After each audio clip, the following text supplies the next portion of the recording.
Et nous enchaînons à présent avec Marché à thème, le dernier quart d'heure thématique de Smart Bourse, où nous allons aujourd'hui faire un focus sur les marchés émergents. Pour en parler, nous avons le plaisir de recevoir sur le plateau de Smart Bourse Claire Dissot. Bonjour Claire Dissot.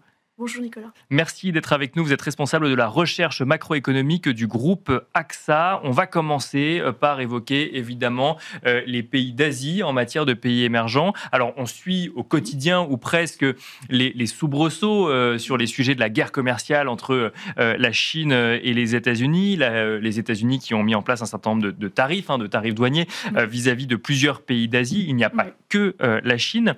Quel impact ces tarifs ou ces annonces de tarifs ont-ils eu sur le secteur importateur en Asie, Claire Dissot? Oui, la bonne surprise, c'est que la guerre commerciale, pour l'instant, n'a pas trop touché la croissance des pays asiatiques, qui sont pourtant les plus ouverts au commerce international. Pour nous, l'impact est plutôt retardé, plutôt qu'annulé. D'accord. D'abord, il y a deux effets. Il y a le premier effet qui est le retard pris pour mettre en place ces tarifs. Donc, chaque fois que Trump les a annoncés, souvent, il y a eu beaucoup de semaines et des délais pendant lesquels il y avait une exemption des tarifs. La deuxième raison, c'est qu'il y a eu un comportement des entreprises qui ont anticipé dès janvier la hausse des tarifs. Donc, il y a eu une forte importation de la part des États-Unis.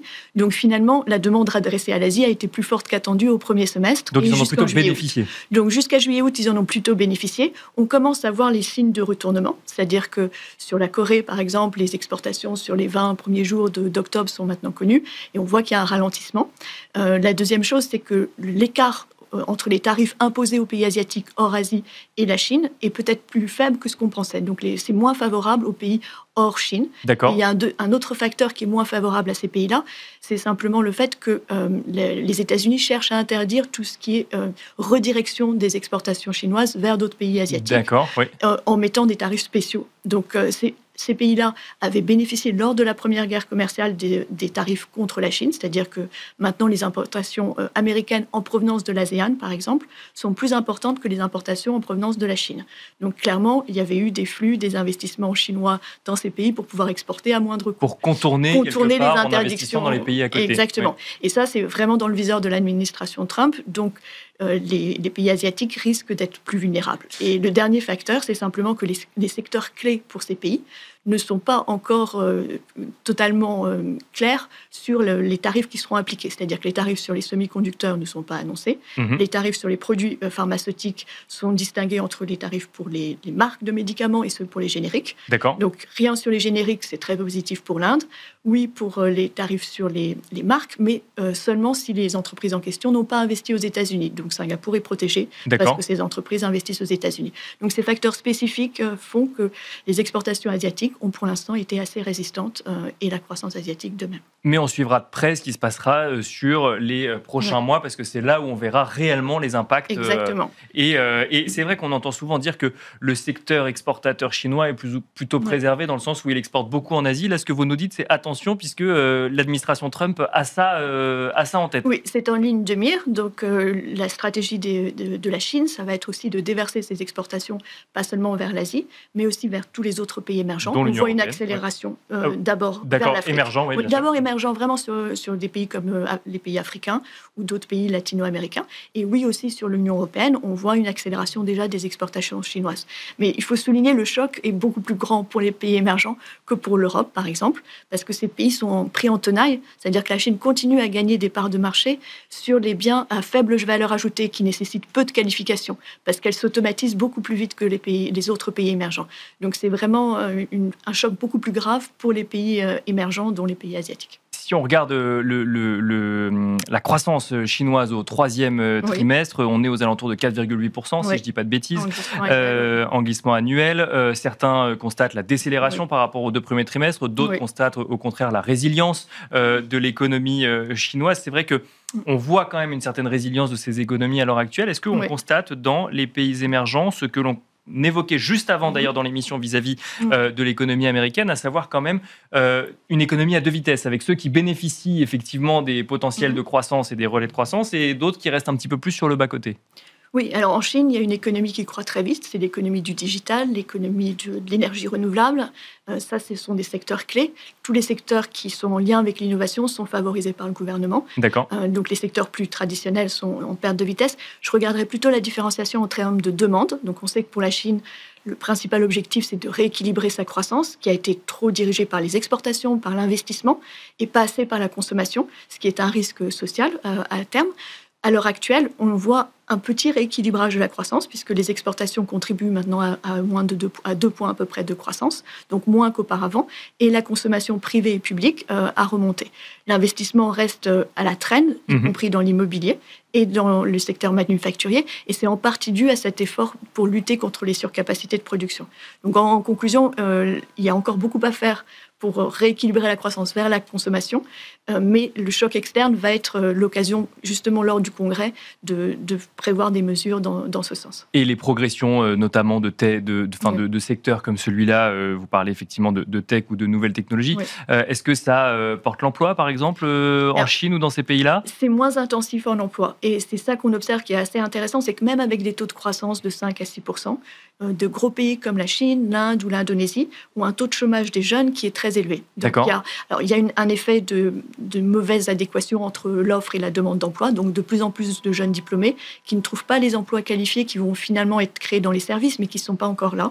Donc ça, c'est un premier effet.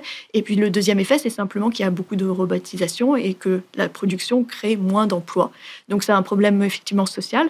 En Chine, les données sont publiées toujours avec retard et l'incertitude sur les données est plus forte, mais c'est entre 15 et 18% pour ces 3 pays pour le chômage des jeunes. Donc la croissance est moins intensive en emploi. Ça reflète aussi le fait que cette croissance est sans doute inférieure au potentiel. Donc depuis la pandémie, on a quand même eu une cicatrice sur le marché du travail. Et que ce soit en Inde ou en Indonésie, on croit certainement en dessous de la tendance, ce qu'on voit d'ailleurs dans l'inflation qui est faible. Donc le point positif, c'est qu'il y a des marges de manœuvre pour assouplir la politique monétaire. Bien sûr, et qu'il faut en plus mener des réformes pour pouvoir justement favoriser l'expansion de secteurs qui vont créer des emplois pour les jeunes. Justement, pour ceux qui nous écoutent et qui ne sont pas forcément experts en banque centrale des pays émergents, quand on voit que la Fed peut décider d'assouplir sa politique monétaire en lien avec la situation du marché du travail, est-ce qu'on peut voir des banques centrales effectivement indiennes, singapouriennes, chinoises ou autres faire le même mouvement? Oui, alors ce qui est intéressant, c'est que les pays émergents ont assoupli bien avant la Fed. Ils n'ont pas attendu. Ça, c'est déjà le test en fait, de leur crédibilité. Donc, ils avaient réussi à avoir une bonne crédibilité en termes de ciblage de l'inflation et en termes d'indépendance des banques centrales. Dans les pays asiatiques, le choc des tarifs est désinflationniste. Donc, autant il est inflationniste aux États-Unis et il peut gêner la Fed malgré la faiblesse du marché de l'emploi, autant dans les pays asiatiques, c'est un choc qui va diminuer l'inflation. L'inflation sous-jacente est déjà en dessous des cibles, que ce soit en Indonésie ou en Inde. Et la baisse des taux a commencé. Ce qui est intéressant de voir, c'est que dans ces pays-là, comme en Indonésie ou en Chine, c'est la marge de manœuvre budgétaire qui va être la plus importante. Donc on est peut-être proche de la fin des cycles d'assouplissement monétaire. Par contre, on a encore des bilans des gouvernements centraux en Chine, par exemple, qui sont assez forts pour pouvoir absorber le coût de la crise immobilière et aussi soutenir la consommation des ménages en Chine. En Inde, on a aussi le même phénomène. Donc, certes, la dette est beaucoup plus élevée, donc elle est déjà un problème en termes de dynamique de dette sur le long terme. Par contre, à court terme, il y a eu de la marge de manœuvre pour baisser une taxe sur la consommation et ça va certainement aider à favoriser la croissance, alors même qu'il y a un tarif élevé imposé par les États-Unis sur les exportations. Justement, vous parlez d'inflation. Est-ce qu'on va voir la tendance déflationniste se poursuivre en Chine ? Oui, alors c'est vraiment une tendance qui est bien ancrée. Donc on l'a vu dans les chiffres du PIB, c'est-à-dire que le déflateur continue de baisser, 1% en glissement annuel. Donc c'est un phénomène qui est inquiétant parce que la dette est de moins en moins soutenable, plus cette tendance déflationniste s'installe. C'est une tendance que les autorités prennent très au sérieux. Donc, d'abord parce que ça veut dire que c'est un obstacle aussi à leurs exportations, puisqu'il y a des mouvements qui s'opposent au déversement des exportations chinoises sur nos marchés. Bien sûr. Parce que les prix à l'exportation sont plutôt à la baisse. Donc, les autorités chinoises ont pris une série de mesures pour essayer de lutter contre la déflation, en particulier dans les secteurs automobiles ou panneaux solaires. Pour nous, ce sera beaucoup moins efficace que par le passé, parce qu'il s'agit d'entreprises privées. Donc, l'État n'a pas forcément la main sur cette compétition. Mais c'est une tendance qui est installée malheureusement à cause des conséquences du marché immobilier. Le seul point positif, c'est qu'il y a assez de marge de manœuvre budgétaire pour lutter contre cette tendance en soutenant la consommation et en aidant les développeurs immobiliers à résoudre leur crise. Il nous reste un tout petit peu de temps. Un dernier sujet que j'aimerais évoquer avec vous, Claire Dissot, c'est un sujet budgétaire. Alors on en parle beaucoup quand on parle de la France. C'est un sujet aussi dans certains pays émergents et notamment en Amérique latine. Oui. Oui, au-delà de la guerre commerciale, pour l'Amérique latine, les deux thèmes qui vraiment vont modeler les tendances pour l'année prochaine, c'est le cycle électoral et les contraintes budgétaires. Donc que ce soit au Brésil, où les élections générales sont à peu près dans un an, en Argentine, où elles sont la semaine prochaine, et en Colombie, où les élections sont au printemps prochain, ce sont vraiment les tendances qui vont dicter la croissance. Donc on a vu une détérioration budgétaire, par exemple en Colombie, qui est très importante, une suspension des règles budgétaires. Au Brésil, le cadre n'est pas non plus crédible, ce qui veut dire que ces pays payent des taux d'intérêt très élevés pour s'endetter. Et leur banque centrale ne peut pas, contrairement aux banques centrales asiatiques, ces banques centrales ne peuvent pas assouplir les taux d'intérêt parce qu'elles ne sont plus assez crédibles. Il y a un risque de dominance budgétaire, c'est-à-dire qu'elles soient mises à contribution par le gouvernement pour financer l'État. Du coup, on se retrouve avec des taux très élevés au Brésil, des taux réels qui sont proches de 10%, de la même manière aussi en Colombie. Et donc, on n'a pas de possibilité de soutenir la croissance à court terme. Et donc ça, c'est un sujet à suivre de près. Ces pays-là seront-ils capables de gérer leur situation budgétaire, si je comprends bien, et de redresser même. Voilà, l'espoir, c'est qu'il y a un changement de politique grâce à un mouvement vers la droite plutôt que vers la gauche dans ces pays-là, et qu'on rétablisse une crédibilité budgétaire. Et avec cet ancrage budgétaire, on pourrait amorcer une descente des taux en 2026. Merci Claire Dissot de nous avoir accompagnés dans Marché à thème, dernière partie de Smart Bourse. Je rappelle que vous êtes responsable de la recherche macroéconomique du groupe AXA. Merci beaucoup. Merci.